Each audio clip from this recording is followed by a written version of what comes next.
하나님께서 주시는 말씀입니다. 이사야 61장 1절에서 3절의 말씀입니다. 제 성경책으로 구약성경 전 43면에 있습니다.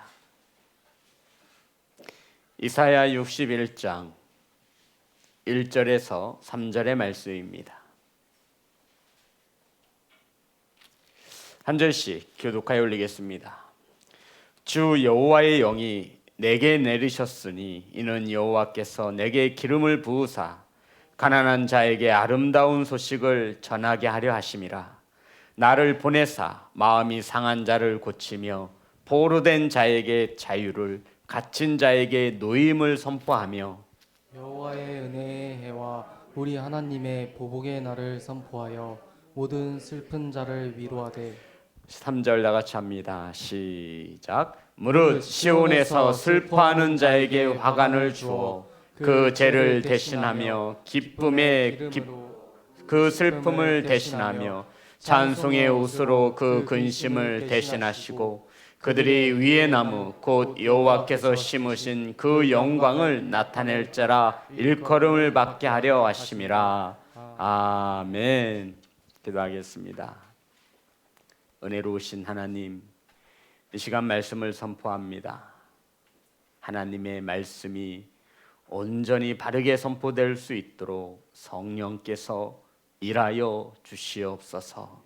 아버지 말씀을 받습니다. 사람의 말로 받지 아니하며 하나님의 음성으로 받사오니 말씀하여 주시옵소서.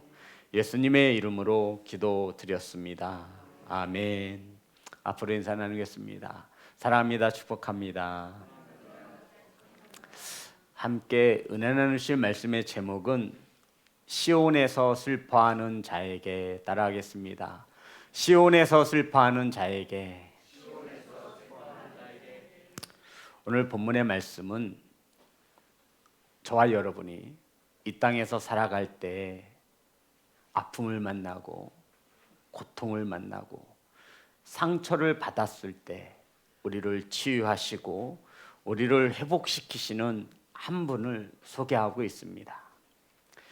잘 아시다시피 그분이 바로 예수 그리스도이신데, 우리 주 예수 그리스도께서 인간의 몸을 입고 이 땅에 태어나기 전 700년 전에 하나님은 이사야 선지자를 통하여 우리의 구원자이신 예수 그리스도가 이 땅에 성육신 하셔서 하늘 보좌를 버리시고 인간의 몸을 입고 이 땅에 오셔서 예수님이 하셔야 하는 일들에 대하여 700년 전에 이사야 선지자를 통하여 예언해 놓으신 말씀이 오늘 본문의 말씀입니다.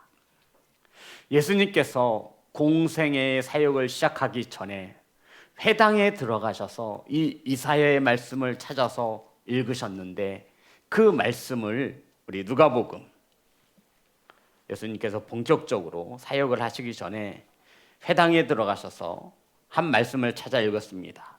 누가복음 4장 17절부터 21절의 말씀입니다.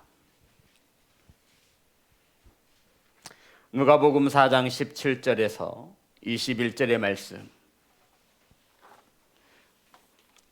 우리 다 같이 한 목소리로 합독합니다. 시작. 선지자 이사야의 글을 들이거늘 책을 펴서 이렇게 기록된 데를 찾으시니 곧 주의 성령이 내게 임하셨으니 이는 가난한 자에게 복음을 전하게 하시려고 내게 기름을 부으시고 나를 보내사 포로된 자에게 자유를, 눈먼 자에게 다시 보게 함을 전파하며 눌린 자를 자유롭게 하고 주의 은혜를 전파하게 하려 하심이라 하였더라.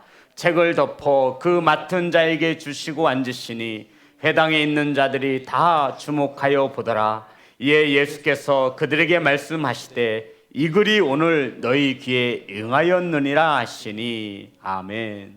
성도 여러분, 주님이 하나님의 아들로 우리의 메시아로 구원자로 사역을 하기 전 회당에 들어가셔서 오늘 본문 이사야 61장 1절에서 3절의 말씀을 인용하여 읽으시고 본격적으로 사역을 시작하신 것입니다. 우리를 위하여 십자가에 못 박혀 죽으시고 부활하신 주님 만남을 준비하는 사순절 기간 중에 있습니다. 성도 여러분, 바로 저와 여러분이 믿는 예수 그리스도, 우리의 구원자이신 예수님이 이 땅에서 이러한 일을 하시기 위하여 오셨습니다. 그것이 바로 1절에 기록되어 있습니다. 다 같이 합독합니다. 시작. 주 여호와의 영이 내게 내리셨으니 이는 여호와께서 내게 기름을 부으사 가난한 자에게 아름다운 소식을 전하게 하려 하심이라.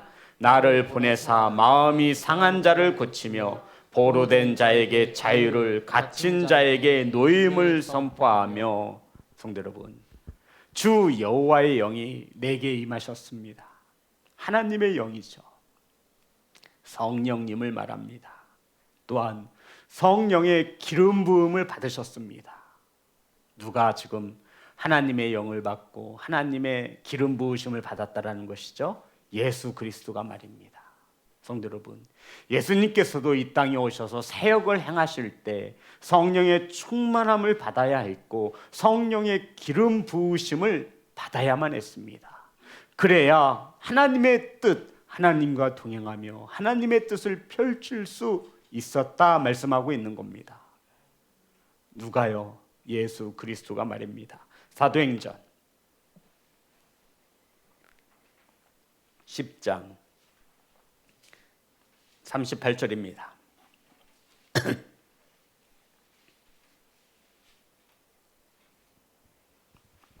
다 같이 합독합니다. 시작. 하나님이 나사렛 예수에게 성령과 능력을 기름 붓듯 하셨음에 그가 두루 다니시며 선한 일을 행하시고 마귀에게 눌린 모든 사람을 고치셨으니 이는 하나님이 함께 하셨음이라. 성도 여러분, 하나님께서 예수님에게 성령으로 또한 기름 부으심으로 함께 하셔서 병든 자를 고치시고 아름다운 복음을 전하게 하셨다라는 것입니다. 그러니까 예수님도 성령과 성령의 기름 부으심을 필요로 했다라는 것입니다. 그러한 자들에게 아름다운 소식을 전하게 하셨다. 사랑하는 성도 여러분, 주님께서 부활하시고 하늘로 올라가신 후 저와 여러분에게 약속한 보혜사 성령님을 우리에게 보내주셨습니다. 아멘. 성령님 따라합니다. 성령님. 이 성령님을 영어로 하면 헬퍼라고 합니다. 잘 아시겠지만 헬프에 나온 단어예요. 헬퍼. 나를 도우시는 자. 이게 성령님이 하시는 일이에요. 나를 도우시는 자. 성도 여러분, 저와 여러분을 도우시는 성령님을 의지하시기를 주의 이름으로 축복합니다. 성령은요, 우리를 살리는 영입니다. 예수 그리스도도 이 땅에 인간의 몸을 입고 오셔서 성령의 충만함을 입으시고 성령의 기름 부으심이 있어야 하나님의 귀한 사역을 감당할 수 있었습니다. 하물며 저와 여러분은 말해서 무엇하겠습니까? 로마서 8장 11절입니다.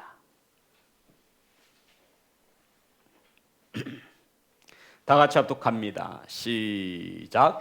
예수를 죽은 자 가운데서 살리신 이의 영이 너희 안에 거하시면 그리스도를 예수를 죽은 자 가운데서 살리신 이가 너희 안에 거하시는 그의 영으로 말미암아 너희 죽을 몸도 살리시리라. 아멘. 예수를 죽은 자 가운데서 살리신 이의 영이 뭐예요? 성령님 말입니다. 그의 영으로 말미암아 너희 죽을 몸도 살리시리라. 너희 영이 뭐예요? 그의 영이 뭐예요? 성령 말입니다. 사랑하는 성도 여러분, 성령 도회사 성령님 함께 하십니까? 아멘. 성령 받으셨지요? 우리가 어떻게 확신할 수 있어요? 하나님을 아버지라 고백하기 때문에. 성령을 받은 자만이 하나님을 아버지라 고백할 수 있는 줄 믿습니다. 저와 여러분 성령 받은 거예요. 성령이 우리와 함께 하심으로 죽을 몸도 살리실 줄 믿습니다. 이러한 성령이 우리의 병든 육체를, 상한 마음을, 가난한 자를 치유케 하실 줄 믿습니다. 그러므로 이 성령님께 간구해야 한다는 것이에요. 우리 성령께서 우리를 살리시는 영인데 우리 성령님을 일하시도록 저와 여러분이 성령님께 간구해야 합니다. 하나님은 전지전능하시지만 저와 여러분이 구하지 않으면, 저와 여러분이 하나님을 의지하지 않으시면 그 하나님은 일하시지 않습니다. 저와 여러분과 함께 하시는 성령님으로 말미암아 저와 여러분이 죽을 몸도 살리시는 하나님의 은혜가 임하시기를 주의 이름으로 축복합니다. 따라합니다. 가난한 자에게 아름다운 소식을. 성도 여러분, 가난한 자에게 있어서 아름다운 소식은 무엇일까요? 배고픈 자에게 아름다운 소식은 무엇일까요? 배고픈 자에게 가장 아름다운 소식은 배불리 먹을 수 있다라는 소식일 것입니다. 가난한 자에게 아름다운 소식은, 여기서 말하는 가난한 자는 경제적인 가난함 또한 포함한 또한 내 이 심령의 가난한 상태를 말합니다. 내가 죄인인 것을 깨달아 내가 파탄된 상태요. 내가 죄인인 것을 깨달아 내가 교만하지 아니하고 저 밑바닥까지 내려난 가난한 상태, 사회적인 보장제도로 하나 받을 수 없어서 너무나 힘겨운 상태. 이러한 가난한 자에게 가장 아름다운 소식은 예수 그리스도를 만나면 그 가난에서 노임받을 수 있다라고 하는 소식일 것입니다. 마음이 상한 자에게 아름다운 소식이 무엇일까요? 예수님을 만나면 그 상한 마음을 치유받을 수 있다라고 하는 소식일 것입니다. 우리는 이것을 복음이라고 말하는 거예요. 따라합니다. 아름다운 소식을. 사랑하는 성도 여러분, 주님을 이 땅에 보내신 것은 아픔과 상처를 가진 영혼들을 구원하기 위함인 것을 믿으시기를 주의 이름으로 축복합니다. 마음이 상한 자, 포로된 자, 갇힌 자들의 공통점이 무엇일까요? 61장 2절에 있습니다. 다 같이 합독합니다. 시작. 여호와의 은혜의 해와 우리 하나님 보복의 날을 선포하여 모든 슬픈 자를 위로하되. 성도 여러분, 가난한 자에게 복음을 전하게 하시려고 하는데 마음이 상한 자, 포로된 자, 갇힌 자들, 이들을 위해서 주님을 보내셨다라는 거예요. 그런데 마음이 가난한 자, 마음이 상한 자, 포로된 자, 또 갇힌 자들의 공통점이 무엇이냐고 묻고 있습니다. 이들의 공통점이 뭐예요? 슬픈 자들이라는 거예요. 맞습니다. 다시 한번 61장 2절에 나와 있습니다. 다 같이 합독합니다. 시작. 여호와의 은혜의 해와 우리 하나님의 보복의 날을 선포하여 모든 슬픈 자를 위로하되. 성도 여러분, 이 모든 슬픈 자들을 위로하라고 말씀하고 있는데 하나님의 은혜로 회복될 것임을, 하나님이 갚아주실 것임을 선포하여 모든 슬픈 자들을 위로하라고 말씀하고 있습니다. 자, 은혜의 해 따라합니다. 은혜의 해. 율법에 따르면 7년마다 은혜의 해, 이것을 희년이라고 말합니다. 이건 하나님의 해예요. 어떤 뜻을 가지고 있냐면 종들로 살아가던 그들에게 7년째가 되어지면 하나님의 희년이 선포되어집니다. 그러면 종들은 억압에서 벗어나 자기 고향으로 내려갈 수 있어요. 이 종들은 이 해만 바라보고 사는 거예요. 땅을 빼앗겼어요. 찾지 못했어요. 그러면 7년 동안은 내 소유권이 없는 거예요. 다른 사람한테 넘어갔어요. 담부 잡혀서 넘어갔는데 그걸 찾지 못했어요. 그리고는 7년이 흘렀어요. 그러면 이 땅 온 주인에게 돌아가는 거예요. 이것이 희년입니다. 이것이 은혜의 해예요. 7년 동안 열심히 일한 후에 주의 종들은 안식년을 가져요. 쉼을 갖게 하는 거예요. 다음에 더 풍성한 열매를 맺게 하기 위해서. 이것이 안식년이에요. 희년제도예요. 이것을 은혜해라고 말합니다. 성도 여러분, 보세요. 슬픈 자들이 있어요. 마음이 상한 자가 있어요. 내 땅을 빼앗겨가지고 내 자녀를 노비로 종으로 빼앗겼어요. 마음이 상해 있는 거예요. 그런데 하나님께서 은혜해를 선포하는 거예요.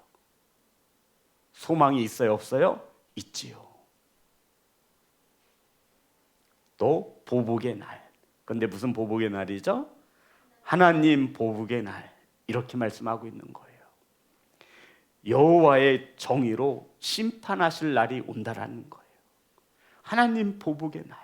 이 말은 무엇이냐면 하나님의 말씀대로 의인으로 살아온 자들은 상을 받고 하나님의 말씀을 떠나 살아온 자들은 심판을 받는 하나님의 보복의 날을 선포하고 있는 거예요. 그럼 성도 여러분, 하나님의 말씀에 따라 살려고 했던 몸부림치는 자들은 좋을까요, 안 좋을까요? 좋지요. 하나님의 보복의 날. 사랑하는 성도 여러분, 하나님의 은혜가 임할 줄 믿습니다. 하나님이 갚아주심을 믿으시기를 주의 이름으로 축복합니다. 이 땅에서 심은 대로 거두게 하실 그날이 반드시 오심을 믿으시기를 주의 이름으로 축복합니다. 그러니 슬픔을 가진 자들을 위로하라는 것입니다. 조금만 참으면 하나님의 은혜의 해가 선포될 것이라고, 조금만 견디어내라고 하나님의 보복의 날로 심판하실 것이라고. 고린도후서 1장 6절의 말씀입니다.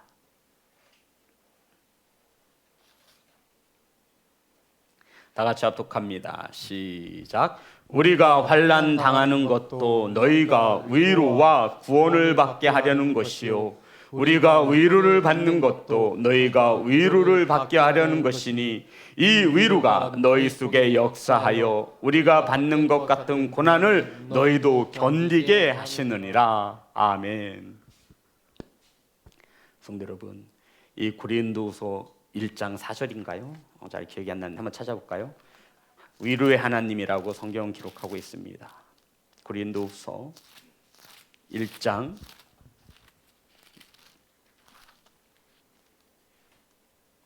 3절입니다. 다 같이 합독합니다. 시작. 찬송하리로다. 그는 우리 주 예수 그리스도의 하나님이시요 자비의 아버지시며 모든 위로의 하나님이시며. 성도 여러분, 위로 받으시고 위로하시기를 주의 이름으로 축복합니다. 우리 주 하나님은 위로의 하나님이십니다. 환난 중에 있는 자들이 저와 여러분의 하나님의 말씀의 위로를 통하여 구원함을 얻을 수도 있습니다. 아멘. 그러니 모든 환난 당한 자들 앞에서 위로를 선포하시는 귀한 성도가 되시기를 주의 이름으로 축복합니다. 성도 여러분, 위로받고 싶은 상태가 있어요. 그런데 누가 옆에 와서 기름을 끼얹어요.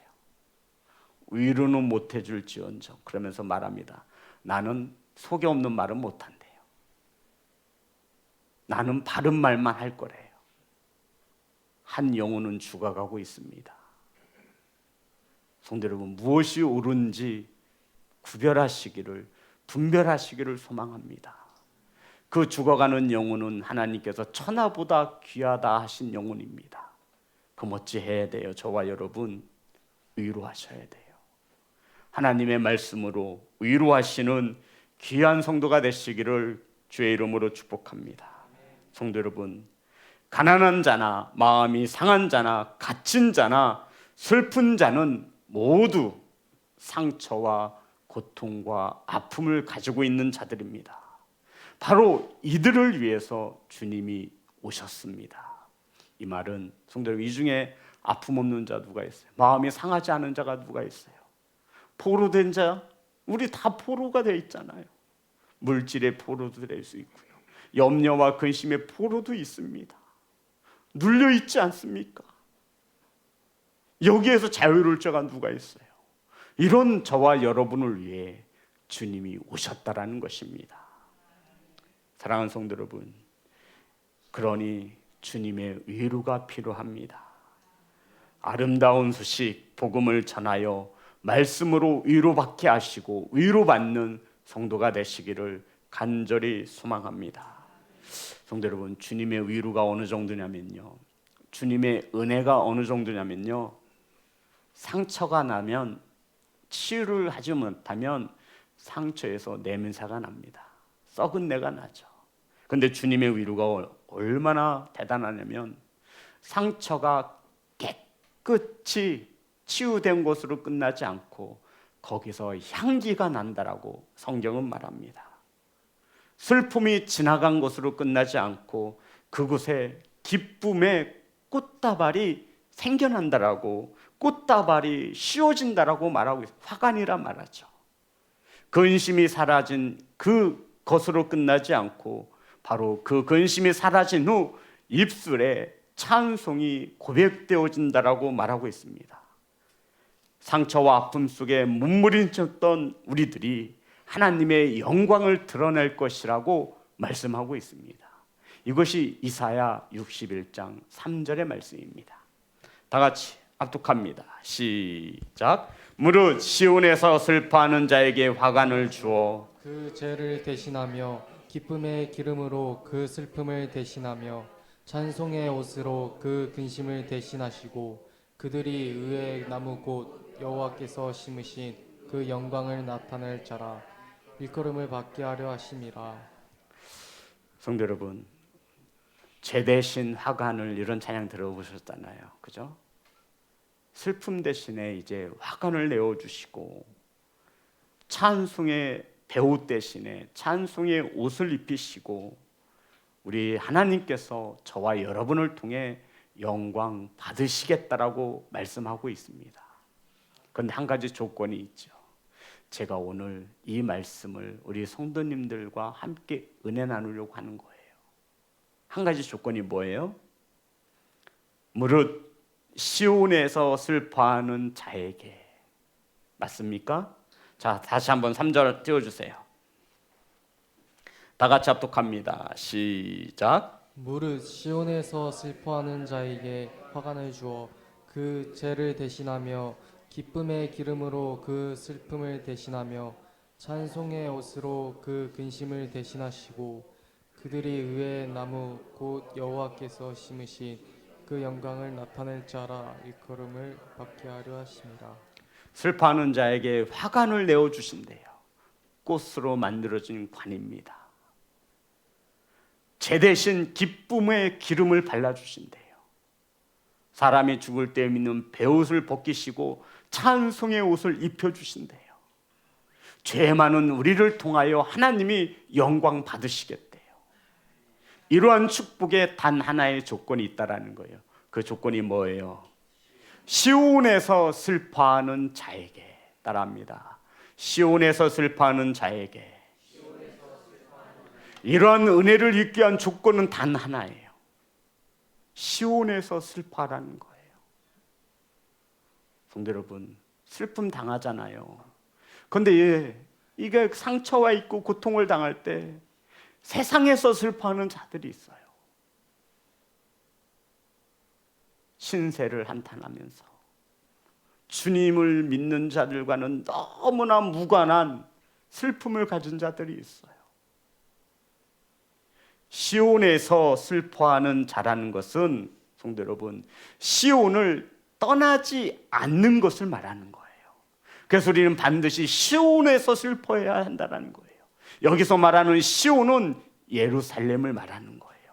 오늘날 이 예루살렘은 어디를 말하는 걸까요? 교회를 말하는 거예요. 성도 여러분, 시온에서 슬퍼하는 자라는 것은 주님 앞에서 슬퍼하는 자를 말하는 거예요.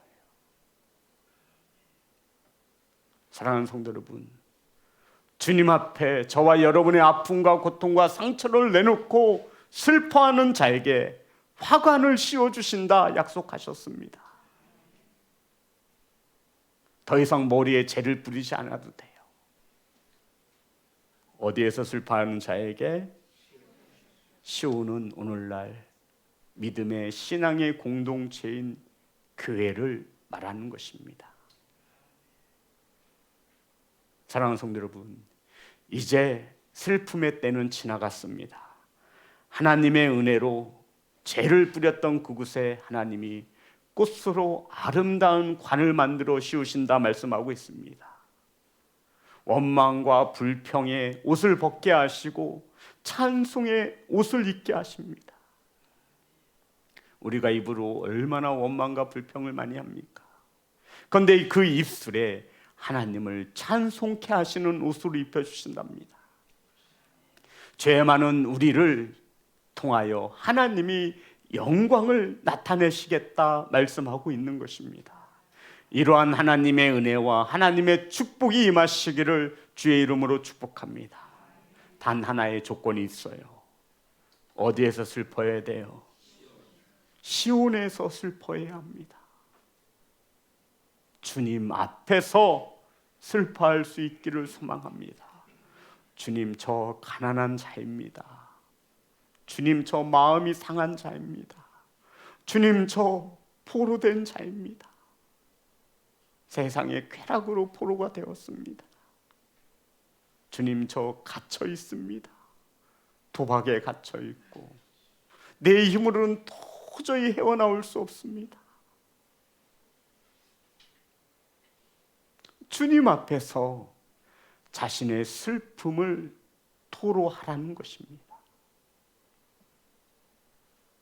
괜히 가정에서 아이들에게, 아내와 남편에게 하지 마세요.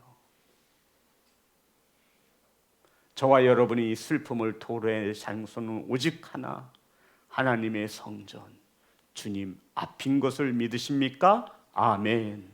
성령으로 하나님께서 우리에게 기름 부으셔서 모든 것을 회복시키시고 모든 것을 치유하실 것을 믿으시기를 주의 이름으로 축복합니다.